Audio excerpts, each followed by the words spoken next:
নমস্কার বন্ধুরা, আমি বাংলা ডি গার্ডেন থেকে দীপক বলছি। তো আজকে আমি এই ইনকা গাঁদা নিয়ে একটু কিছু কথা বলতে চাই, আপনাদেরকে জানাতে চাই। কারণ আমি প্রথম থেকে ভিডিও করতে পারিনি। এই ইনকাগুলো যে দেখছেন, এগুলো আমি এই বছর প্রথম করেছি। তো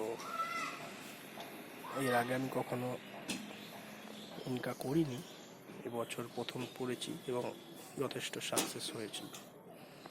তো এই সাকসেসের পিছনে যে ছোট ছোট টিপসগুলো আছে সেগুলো আমি আপনাদের সাথে শেয়ার করতে চাই। তো এই গাছগুলোর বয়স আজকে 47 থেকে 48 দিন মতো বয়স হবে।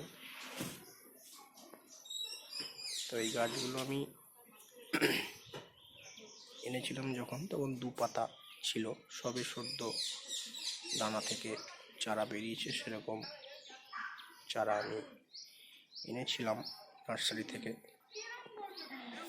20টা চারা আমি এনেছিলাম, 4 রকম ভ্যারাইটির ইনকা, 5টা করে।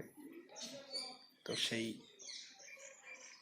থামপটে যে গাছগুলো এনেছিলাম সেইগুলোকে আমি 1 সপ্তাহ বালির মধ্যে হালকা জল দিয়ে রেখেছিলাম। তারপরে সেই চারাগুলো যখন থামপটের পিছন দিক দিয়ে যখন শিকড় বেরিয়ে গেছিল, তখন আমি 200 ml যে জল খাওয়া যে কাগজের কাপগুলো হয়, সেই কাপে আমি 20% ভার্মি কম্পোস্ট, 20% বালি এবং 60% গার্ডেন সয়েল দিয়ে মিক্সিং করে সেই কাপে রিপোর্টিং করে দিয়েছিলাম। এবং সেই কাপে রিপোর্টিং করার 1 সপ্তাহ পর থেকে আমি রোদ্দুরে দিয়ে দিয়েছিলাম গাছগুলো, এবং 1 সপ্তাহ পর থেকে খোল জল পাতলা করে আমি দেওয়া শুরু করে দিয়েছিলাম। এবং তার সাথে সাথে প্রত্যেক সপ্তাহে একবার করে সুপার সোনাটা স্প্রে করে দিয়েছিলাম। এবং তারপরের সপ্তাহে নিম অয়েল, যে কোনো ব্র্যান্ডের নিম অয়েল অল্টারনেট করে আমি স্প্রে করে দিয়েছিলাম। তো এইভাবে পরিচর্যা করে মোটামুটি আজকে গাছের বয়স প্রায় 50 দিনের কাছাকাছি। দেখছেন কিভাবে ফুল সবে ব্লাস্ট করা শুরু হয়েছে, আর 5 দিনের মধ্যেই, 5-7 দিনের মধ্যেই বাকি কুড়িগুলো ব্লাস্ট করবে। তো এবছর আমি প্রথম করার কারণে আমি গাছগুলোকে টব কিনে দিতে পারিনি, কেননা আমার বাজেটটাও এবছর কম। সেহেতু আমি এই 8 ইঞ্চি গ্রো ব্যাগে আমি গাছগুলো করার চেষ্টা করেছিলাম। তো দেখছি এর ফিডব্যাক ভালোই পেয়েছি এবং ফলাফলও ভালো পেয়েছি। তো এতে পরিচর্যা বলতে সপ্তাহে 1 দিন পাতলা করে সর্ষে খোল পচানো, আর প্রথম দিকে 15 দিন অন্তর আমি পার টব পিছু 4-5টা করে দানা ডিএপি দিয়েছিলাম। আর প্রত্যেক সপ্তাহে একবার করে সুপার সোনাটা আর নিম অয়েল অল্টারনেট করে স্প্রে করেছি, যাতে রোগ পোকা আক্রমণটা না হয়। নাহলে এই শীতের গাছে রোগ পোকা বলতে লাল মাকড়, মাইটস, এই ধরনের বিভিন্ন রকম রোগ পোকার আক্রমণ হয়। সেগুলো যাতে না হয় তার জন্য আমি সুপার সোনাটা এবং নিম অয়েলটাকে অল্টারনেট করে আমি স্প্রে করেছিলাম, যার ফলাফল ভালো, এবং দেখতেই পাচ্ছেন আপনারা। এবং আমি সর্ষে খোলটা আমি বন্ধ করিনি এখনও, সেই শেষ পর্যন্ত আমি সর্ষে খোলটা দিয়ে যাব। এছাড়া আমি আর কোনো সার সেভাবে দিইনি। এবং এই এখন কুড়িগুলো ব্লাস্ট হওয়া শুরু করেছে, এই সময় আমি একবার ভাবছি কাল পরশুর মধ্যে এনপিকে 19-19-19 অথবা 20-20-20 1 লিটার জলে 1 থেকে 1.5 গ্রাম গুলে স্প্রে করে দেবো। তাতে ফুলের সাইজটাও ভালো হবে এবং বাকি যে কুঁড়িগুলো এখনো ব্লাস্ট করেনি সেগুলো ভালোভাবে ব্লাস্ট করবে। এটা আমি আজকালের মধ্যেই করে দেব, সেটাও আপনাকে দেখাবো আমি।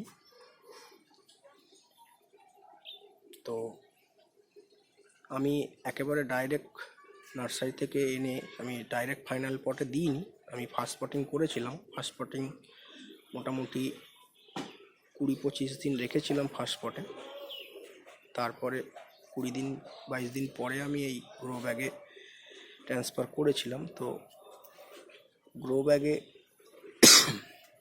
যে মাটিটা আমি বানিয়েছি সেই মাটিটা ওই একই অনুপাতে 60% মাটি, বাগানের মাটি, 20% ভার্মি কম্পোস্ট অথবা গোবর সার আর 20% বালি দিয়ে, আমি মাটির সাথে কোনো মিশ্র সার ব্যবহার করিনি। ওইটাই মিশিয়ে 3 রকম জিনিস মিশিয়ে আমি মাটিটাকে তৈরি করে ডাইরেক্ট ফাইনাল পটিং করেছিলাম।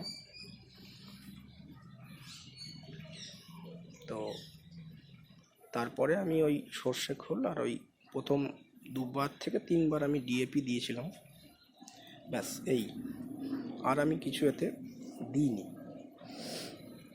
তো অনেকে অনেক রকমভাবে গাছ করে, তো আমি এই সহজভাবেই গাছটা করার চেষ্টা করেছিলাম এবং ফলাফলও খুব ভালো পেয়েছি। তো আমি চেষ্টা করব প্রত্যেক বছরই গাছ করার, এবং আপনাদেরকেও বলবো আপনারাও বাগান করেন। এ দেখুন নিচে দেখুন দেশি গাঁদা কীভাবে গাছগুলো ঝোপালো হয়েছে। এটা এখনও কুঁড়ি সবে এসেছে, ফুল হয়নি। এটায় ফুল দেখুন কীভাবে এসেছে। এটা দেশি গাঁদা, এটা ইনকা না, দেশি গাঁদা। তো গাছে ফুল দেখেন, একটা গাছে কতগুলো ফুল দেখেন, না হলেও 10-15টা তো হবেই, এবং কুঁড়ি ভর্তি কুঁড়ি গাছে। ওই একই পরিচর্যায় গাঁদা গাছের এই পরিচর্যাটুকু করতে পারলেই আপনাদের গাঁদা গাছ আপনাদেরকে খুশি করে রাখবে। ইনকা গাঁদাগুলোর সাইজ দেখুন। তাও আমি পেঞ্চিং বলতে একটাই পেঞ্চিং করেছিলাম। প্রথমে যে ফুল কুঁড়িটা বার হয়েছিল সেই ফুলটা একটা ফুলই আমি কেটে দিয়েছিলাম, বাকি আমি আর পেঞ্চিং করিনি। পেঞ্চিং বলতে একটাই আমি কেটেছিলাম কুঁড়ি, তাতেই দেখুন এক একটা গাছে প্রায় 14-15টা করে কি তারও বেশি এক একটা গাছে এরকম করে ফুল আমাকে দেবে। তো ইনকা গাঁদা মোটামুটি নার্সারি থেকে আনার 45 থেকে 50 দিনের মধ্যে ফুল এসে যায়। আমার এসেওছে, আপনারা দেখতে পাচ্ছেন। এগুলো সব 47-48 দিনের গাছ। তো এইভাবে গাছ করুন এবং সবাইকে করতে বলছি আমি, এবং আপনারাও বলুন, কেননা গাছ করে যে আনন্দ, সে আনন্দ আপনারাও উপভোগ করুন। নমস্কার, আজকে এইটুকুই। কালকে দেখাবো কিভাবে আমি এতে তরল জৈব সার মানে খোল পচা কিভাবে এতে আমি প্রত্যেক সপ্তাহে একবার করে দিই, সেটা আমি কালকে হাতে কলমে করে দেখাবো। আজকে এইটুকুই, নমস্কার। ভালো লাগলে ভিডিওটা লাইক করবেন, শেয়ার করবেন এবং সাবস্ক্রাইব করবেন। নমস্কার।